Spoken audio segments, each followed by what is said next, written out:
আমার গল্প কবিতার চ্যানেলে সকল শ্রোতা বন্ধুদের স্বাগত। আমি আজকে বাবুরাম মণ্ডলের লেখা একটি গল্প পাঠ করে শোনাচ্ছি। গল্পের নাম প্রথম স্ত্রী। শুনতে থাকুন। ডিভোর্সের ঠিক 4 দিনের মাথায় দ্বিতীয় বিয়ে করল প্রকাশ চক্রবর্তী। ডিভোর্স করতে অবশ্য তেমন বেগ পেতে হয়নি তার, কারণ রুমা কেশ খামারি করেনি, খোরপোশও চায়নি। প্রকাশ যেদিন রুমাকে পেপারে সই করতে বলেছিল সেদিনই সে মাথা নিচু করে সই করে দেয় এবং যেদিন ফাইনাল পেপার হাতে পায় সেদিন বিনা বাক্য ব্যয়ে খালি হাতে বাড়ি ছেড়ে চলে যায়। রুমা কারো বিরুদ্ধে অভিযোগ করেনি, কটু কথা বলেনি, চোখের জল ফেলেনি।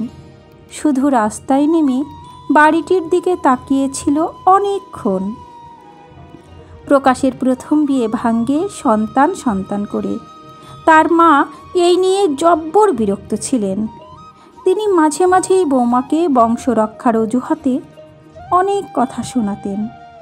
ডাক্তার বদ্যি দেখিয়ে প্রকাশ চেষ্টা যে করেনি তা নয়, কিন্তু হয়নি। শেষমেশ প্রকাশ একতরফা সিদ্ধান্ত নিয়ে ফেলে। নতুন বিয়ে করলে হয়তো সন্তান হতে পারে এই ভাবনায়। একদিন রাতে সে তার সিদ্ধান্তের কথা রুমাকে জানিয়ে দেয়। 10 বছরের বিবাহিত জীবনের ইতি মাত্র 10 সেকেন্ডে। এরপরেও প্রকাশের সন্তান হয়নি। কেন হয়নি তা ডাক্তারও বলতে পারেননি। প্রকাশ অথবা তার দ্বিতীয় স্ত্রীর কোনো দোষ আছে বলে প্রমাণিতও হয়নি। প্রকাশ এখন এটা মেনে নিয়েছে। তার মাও আর কিছু বলার জায়গায় নেই। বয়সের ভারে তিনি এখন বাক্যহারা, শয্যাগত। প্রকাশের দ্বিতীয় স্ত্রী অনিমা সন্তান না হওয়ার কারণ হিসেবে প্রকাশকেই দায়ী করে অভিযোগ তোলে মাঝে মধ্যে। প্রকাশের দ্বিতীয় বিয়ের শখ তার জীবনটা তছনছ করেছে বলে খোঁটা দেয় অনিমা। প্রকাশ এখন বুঝতে পারে সন্তান সবার হয় না এবং এতে অসুখী হবারও কোনো কারণ নেই। সে এটাও বুঝতে পেরেছে ভালোবাসা চলে গেলে সুখ মরে। সে রুমাকে তাড়িয়ে ভালোবাসা হত্যা করেছে, সুখ তালাবন্দি করেছে। আজ 12 বছর পর প্রকাশের হঠাৎ মনে হলো রুমা কেমন আছে, কোথায় আছে, কি খাচ্ছে। সে কি বাবার কাছে ফিরে গেছিল, অথবা তার ভাইয়ের কাছে, অথবা বেঁচে আছে তো? দুঃখ যন্ত্রণা অপমানে সুইসাইড করেনি তো?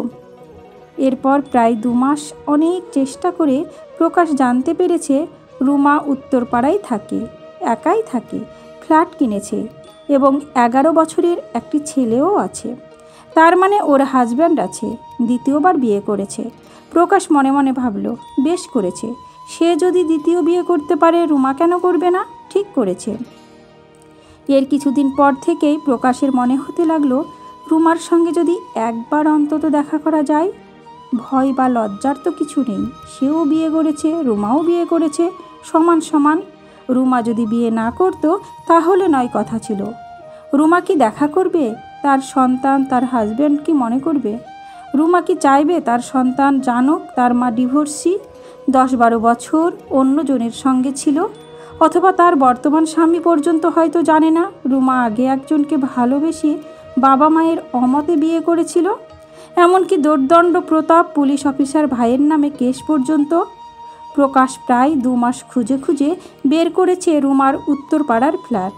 পরপর 2 রোববার না পেয়ে আজ 3য় রবিবার আবার এসেছে কি এক অমোঘ টানে। এদিন দরজা খুলল একটি 10-11 বছরের ফুটফুটে ছেলে। অচেনা এক ভদ্রলোককে দেখে সে প্রথমে হাত জোড় করে নমস্কার করল, তারপর বলল, আপনি কি কাউকে খুঁজছেন? এটা কি রুমা নিয়োগী? নিয়োগী নয়, চক্রবর্তী, রুমা চক্রবর্তীর ফ্ল্যাট। রুমা তোমার কে হয়? মা। আচ্ছা, এটা তাহলে রুমার ছেলে? ভারী সুন্দর হয়েছে তো। সে আবার জিজ্ঞেস করল, রুমা চক্রবর্তী তোমার মা? হ্যাঁ। ফ্ল্যাটে আছেন? না। কোথায় গেছেন? স্কুলে। তোমার মা স্কুলে চাকরি করেন? হ্যাঁ। আজ কি একটা পরীক্ষা আছে? আপনি কি মায়ের বন্ধু? তা বলতে পারো। তাহলে ভেতরে এসে বসুন, মা 5 মিনিটের মধ্যেই এসে যাবেন, বলেই ছেলেটি দরজা ছেড়ে দাঁড়ালো। প্রকাশ ভেতরে ঢুকে ড্রয়িং রুমে এসে অবাক হয়ে গেল। তার কলেজ লাইফের একটি দুষ্প্রাপ্য ছবি সোফায় ঠিক উল্টো দিকে টাঙানো। এ ছবি এখানে এলো কি করে? আশ্চর্য। প্রকাশ ছবিটি দেখিয়ে ছেলেটিকে জিজ্ঞেস করলো, একে চেনো? কে ইনি? ছেলেটি হেসে উত্তর দিল, yes, he is god, he is my god. আমি প্রতিদিন সকালে ছবিটির সামনে বসে প্রার্থনা করি। এ সময় কলিং বেলের আওয়াজ হতেই ছেলেটি দৌড়ে চলে গেল দরজার কাছে। গিয়েই তড়বড়িয়ে বলল, মা, তোমার বন্ধু এসেছেন তোমার সঙ্গে দেখা করতে। রুমা ডাইনিংয়ে এসে প্রকাশের পায়ে হাত দিয়ে প্রণাম করে ব্যাগ রেখেই পাশে বসল। বলল, কেমন আছো? রুমা যেন জানতো প্রকাশ আজ আসবে। রুমার স্বভাব একদম পাল্টায়নি। আগেও যখন সুযোগ পেত তখনই পায়ে হাত দিয়ে প্রণাম করত প্রকাশকে। প্রকাশ খুব বিড়ম্বনায় পড়ল। প্রকাশ ভেবেছিল রুমা তার সঙ্গে অত্যন্ত খারাপ ব্যবহার করবে। এই আচরণ সে কল্পনাও করেনি। প্রকাশ অস্বস্তি এড়ানোর জন্য হেসে বলল, তোমার হাজব্যান্ড কোথায়? আজ তো রবিবার, বাড়ি নেই কেন? রুমা হেসে বলল, হাজব্যান্ডের সঙ্গেই তো কথা বলছি, বাড়িতে বসেই তো বলছি, মুখোমুখি কথা বলছি। এ সময় ছেলেটি 2 গ্লাস জল এনে টি টেবিলে রেখে পাশেই দাঁড়ালো। রুমা ছেলেকে উদ্দেশ্য করে বলল, সাম্য, তোমার ছবির গড ইনি তোমার বাবা। আমি তোমাকে বলেছিলাম না একদিন ঠিক আসবে? বাবাকে প্রণাম করো। সাম্য বাবাকে প্রণাম করলো। এরপর প্রকাশকে উদ্দেশ্য করে বলল, এই তোমার ছেলে, তোমার অনুমতি ছাড়া ওর নাম রেখেছি সাম্য। ছেলের মাথায় হাত রেখে একটু আশীর্বাদ করে যাও। প্রকাশ বিষয়টি জোকস হিসাবে নিয়ে রুমাকে বলল, অপমান করার অধিকার তোমার আছে, কিন্তু ছেলের সামনে মিথ্যে বলছো কেন? এটা ঠিক নয়। রুমা এ সময় ছেলেকে বলল, তুমি একটু ও ঘরে যাও তো বাবা। সাম্য চলে গেলে রুমা পুনরায় বলল, তোমাকে একটা কথা বলার সুযোগ হয়নি। তোমাদের বাড়ি থেকে আসার 4 দিন পরে আমি বুঝতে পারি আমি প্রেগন্যান্ট। আর কিছু জানার আছে? প্রকাশ এরপর কথা বলার আর কোনো ভাষা খুঁজে পেল না। তার মনে পড়ছে ডিভোর্স ফাইল করার পরে সে একবার জোর করে মিলিত হয়েছিল রুমার অমতে। প্রকাশ এরপর কথা বলার আর কোনো ভাষা খুঁজে পেল না। তার মনে পড়ছে ডিভোর্স ফাইল করার পরে সে একবার জোর করে মিলিত হয়েছিল রুমার অমতে। প্রকাশ উত্তেজনায় উঠে দাঁড়ালো, চিৎকার করে বলল, সাম্য আমার ছেলে, আমার। রুমা শান্তভাবে প্রকাশের চোখে চোখ রেখে বলল, সাম্য তোমার ছেলে, এটা ঠিক, কিন্তু তুমি ওর বাবা নও।